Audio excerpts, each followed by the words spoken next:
त्याग कर दो, लेकिन अपने में 1000 रुपया भी नहीं कम होना चाहिए। कहेंगे नहीं भैया इतने हम लेंगे, और अकाउंट में डल जाते हैं तब वो चलते हैं। अगर भैया कथा करा लो तो क्या पता बाद में देवे ना करो तो फिर क्या करेंगे, ठीक है ना। और बड़ा सुंदर कहा है, का देखने में प्यारी है, ठीक है ना, देखने में प्यारी है। ये जब हो जाता है ना बंदे के पास में, ये सबकी बुद्धि बड़ी कर देती है, ऐसे हाथ पे चिपक जाता है ऐसे करके, ठीक है ना। ये तो थोड़ा छोटा है, ठीक है ना, थोड़ा सा बड़ा होता है। अब तो सारे जितने भी आए छोटे हो गए, भगवती राम जी नहीं बड़े बड़े थे, ऐसे दिखाई नहीं देता है। तो देखने में कितनी प्यारी है, ना सुहागन है ना कुंवारी है, और कल तक थी तुम्हारी आज हमारी है। कल तक तुम्हारी थी आज हमारी हो गई। ये ऐसे एक दूसरे के आदान प्रदान चलती रहती, इससे कोई कार्य नहीं होता। ये इतना बड़ा सत्संग और ये इतना आयोजन हुआ है, इस पैसे से हुआ है। अगर हम ये कहें कि हाँ भाई ये नस्वर है ये छोड़ दो, नहीं, ये साधु को भी चाहिए, महात्मा को भी चाहिए, क्योंकि इस अर्थ के बगैर कोई भी कार्य चलता नहीं है। लेकिन संसार में और गुरुमुखों में बहुत फर्क है। जो गुरु का प्यारा होता है वो परमार्थ में इसको खर्च करता है, और जो संसारी होते हैं दारू शराब बीड़ी सिगरेट ऐब में इसको खर्च करते हैं। ओ भाई आराम से इनको कहते शोर ना मचाए। राम कुमार भैया कह रहे थे ये मुंह पे टेप लगा लेंगे, मैं कहा टेप नहीं लगेगी बेचारे, अगर कुछ कहना होगा तो अगर बोलेंगे तो है ना। भैया से प्रार्थना है कि थोड़ा इशारे में काम हो जाए तो बड़ी अच्छी बात है। तो इसके बगैर कुछ भी संभव नहीं है। लेकिन जो संसारी लोग हैं, इस धन से रात दिन वह मरता है, रात दिन कमाता है, विदेश जाता है, यूपी से बिहार पंजाब पता नहीं कहां कहां दुनिया जाती है इसके लिए, इसके चक्कर में। और मेहनत करके सारे नहीं, लेकिन कुछ लोग दारू शराब कबाब मांस मदरा हुक्का बीड़ी सिगरेट में खर्च करते हैं। तो कहा ये दुनिया अरे पगले सपने की कहानी है, यहाँ कोई नहीं अपना, हर चीज बेगानी है, जो आया है वो जाएगा। और लास्ट वाली लाइन क्या थी, ये रीत पुरानी है। यहाँ बैठने का फायदा जब है कि जब हमें याद हो कि हम किस लिए आए हैं। और बड़ा सुंदर कहा है कि कबीर गुरु की भक्ति बिना नारी कुकुर होए, और गली गली भूकत फिरे भूख न डाले कोई। कबीर गुरु की भक्ति बिना राजा गधा होए, माटी ढोवे कुम्हार की घास न डाले कोई। जैसे ये कुत्ते लड़ रहे थे अभी, इन्होंने भजन नहीं करा, इन्होंने सिमरन नहीं करा, का गुरबिन वाला फेरते, गुरबिन करते दान, और गुरबिन दान हराम है जा पूछो वेद पुराण। आज कितना सुंदर दिन है, तारीख है आज, दिन पूर्णमासी श्री गुरु महाराज जी के वहां पर दरबार में मिला। और आज आपके यहाँ प्रयागराज में आज पता नहीं कहां कहां के साधु संत लाखों हजारों की तादाद से आज पहला शाही स्नान संतों ने आज सवेरे स्नान करा होगा। और पता नहीं कहां कहां के लोग वहां पर स्नान करने के लिए गए होंगे। गंगा जमुना हरिद्वार प्रयाग धाम पता नहीं लोग कहां कहां स्नान करने के लिए जाते हैं, और अपने कर्मों की शुद्धि करते हैं, अपने पाप की शुद्धि करते हैं। और फिर उनकी शुद्धि कैसे होती है गंगा जमुना सरस्वती की। एक पंडित जी गए नहाने के लिए, और कह रहे कि मैं स्नान करूंगा।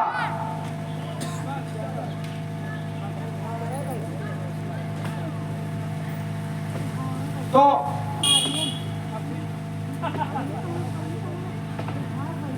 आगे आश्रम में गए तो एक संत का आश्रम था। तो कहते बाबा हमें स्नान के लिए जाना है। तो नदियां बह रही थी, तो तीनों धारा मिल रही थी। कहते कि हाँ भाई ये आगे है, जाके स्नान कर लो। और वो स्नान करने के लिए जब जा रहे थे तो जैसे ही घाट पे पहुंचे तो उसमें से 3 गाय निकली, सफेद और एक भूरे रंग की और एक काले रंग की। तो उन्होंने देखा कि ये गाय इसमें से निकली हैं और उनके ऊपर इतने बड़े बड़े फोड़े, पीप मवाद बह रही है, बड़े बड़े फोड़े हैं। और वो गई हैं और वो जिस साधु से पूछ रहे थे मेरे को स्नान करने के लिए जाना है, उनके वहां पर एक छोटा सा तालाब है। वो उस तालाब में कुंड में गई हैं, एक एक करके नहा के निकली हैं और उन्होंने स्त्री का रूप धारण कर लिया है। जब देखा कि ये तो गाय थी, इनके शरीर पे तमाम फोड़े, फुंसियां, मवाद निकल रही थी और ये इस साधु के तालाब में जाके, कुंड में जाके स्नान करके इनका सुंदर शरीर हो गया, ये सुंदर स्त्रियां बन गई, देवियां बन गई। स्नान में बात में करूंगा, पहले पूछूं कि ये कौन है। प्रणाम करा, कहा कि आप कौन हैं? तो उन्होंने पूछा तुम कौन है? कहते मैं तो यहाँ गंगा जमुना, ये जो यहाँ पर धारा बह रही है तीनों, मैं तो यहाँ पर नहाने के लिए आया हूँ। लेकिन मेरे को एक बात बताओ कि आप पहले गाय का स्वरूप था, तमाम फोड़े, मवाद, फुंसियां निकली थी, लेकिन उस साधु के कुंड में जाके आपने नहाया और आपका शरीर ठीक हो गया, आपका स्वरूप बदल गया, आप तो तीनों देवी के समान हो गई। आप कौन हैं? तो कहने लगी, तीनों ने बताया कि मैं गंगा हूँ, मैं यमुना हूँ, एक ने कहा मैं सरस्वती हूँ।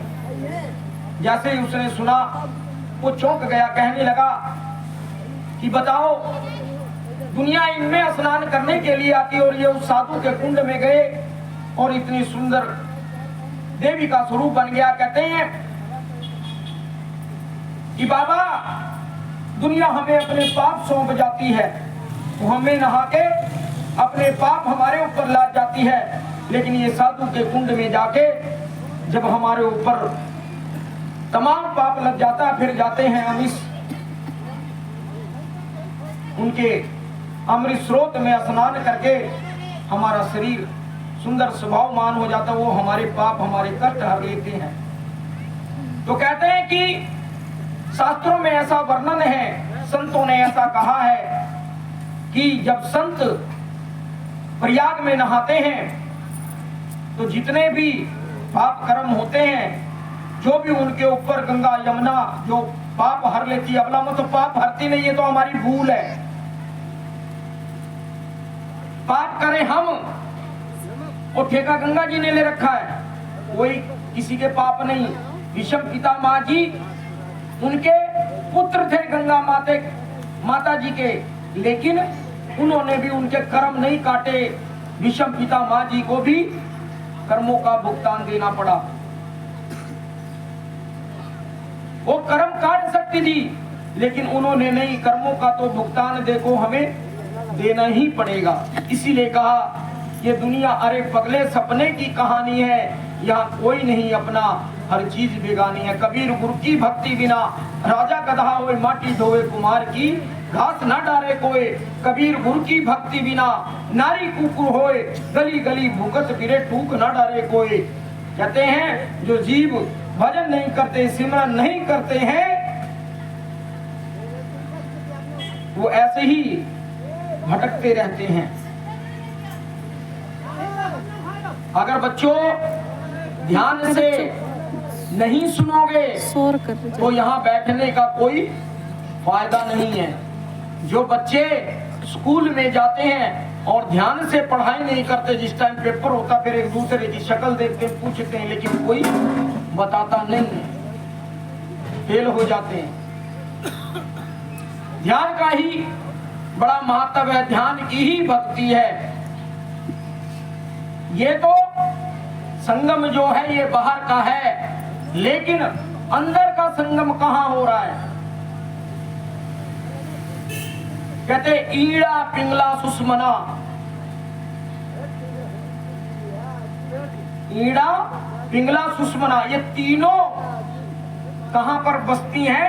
यहां पर जहां पर हमने तिलक लगाया है, जहां पर आपने बिंदी लगाई है। बाहर का तीर्थ प्रयागराज और अंदर का तीर्थ यहां पर। वहां पर पहुंचना बड़ा आसान है, गाड़ी है, ट्रेन है, बस है, वहां चले जाओगे। लेकिन यहाँ कैसे पहुंचोगे जब पता ही नहीं कैसे पहुंचोगे? का सतगुरु नाम जहाज है, चढ़े सो उतरे पार, जो श्रद्धा कर सेम दे गुरु पार उतार नहार। ये सतगुरु का ये जो शब्द है, सतगुरु नाम जहाज है, जो गुरु महाराज जी का भजन सिमरन करता है, ये आत्मा उस पे सवार होके यहाँ पर पहुंचती है। तो वो ईड़ा पिंगला सुषमना, गंगा जमुना सरस्वती, कहते हैं ईड़ा पिंगला और सरस्वती, ये तीनों यहाँ पर बसी हुई हैं। और जब ये सुरती उस शब्द के साथ में जुड़ के और यहाँ पर पहुंचती है, तब वो स्नान होता है। लेकिन वो स्नान होगा कब, पहुंचे के कब? कि जब हम गुरु की शरणागत होंगे तब। और आज तो इधर से फायदा नहीं हुआ तो उधर चले गए, और उधर से फायदा नहीं हुआ तो उधर चले गए। सब फायदे के चक्कर में, लेकिन फायदे में अपना नुकसान हो रहा है। एक भगत था, उसने 12 साल सेवा करी कृष्ण भगवान की, और जब 12 साल हो गए तो परेशान हो गया। कहते ये तो मेरा कुछ करते ही नहीं है, ये मेरा कुछ नहीं करते, अब मैं ये भगवान बदल दूंगा। और बड़ा सुंदर कहा है, एक को ब्रह्म द्वितीयनासी, कि एक को ही पूजने वाला पार होता है, और नहीं तो कहीं वहां मत्था टेक, तो कहीं वहां मत्था टेक, तो कहीं वहां नाक रगड़, कहीं वहां नाक रगड़। यस ना हो ये देवी रूठ जाए, ये देवता रूठ जाए। और कहते हैं गुरु की पूजा सबकी पूजा, गुरुर ब्रह्मा गुरुर विष्णु गुरुर देव महेश्वरा, गुरुर साक्षात पर ब्रह्म तस्मै श्री गुरुवे नमः। कहते हैं जिसने अपने गुरु को मना लिया, सतगुरु को मना लिया, उसी का कल्याण है। देवी देवता भी उसकी सहायता करते हैं, नहीं तो वो भी उसकी सहायता नहीं करते। अब ये भैया हमारे हलवाई हैं, बात कर रहे हैं, इन्होंने पता नहीं कितने मसाले डाले होंगे, और अगर राम रस और प्रेम रस नहीं होगा तो जैसे ही मुंह में पूरी के साथ में सब्जी आएंगे, कहेंगे पता नहीं कौन रहा है, 10 गालियां देंगे हलवाई को, क्योंकि उसके अंदर राम रस और प्रेम रस नहीं है। लेकिन उनको ध्यान है कि भाई इसके अंदर राम रस और प्रेम रस डालना है। अगर मान लो भूल जाएंगे तो क्या होगा? दोबारा कोई बुलाएगा? नहीं बुलाएगा। और यहाँ पर हम व्यर्थ की चर्चाओं में खो रहे हैं। इतना रात दिन हम सुना रहे हैं। एक गया भगत कहते कि महाराज जी मेरे को भी थोड़ा टाइम दे दो। हाँ हाँ देंगे, मेरे को भी थोड़ा टाइम दे दो। सुभाष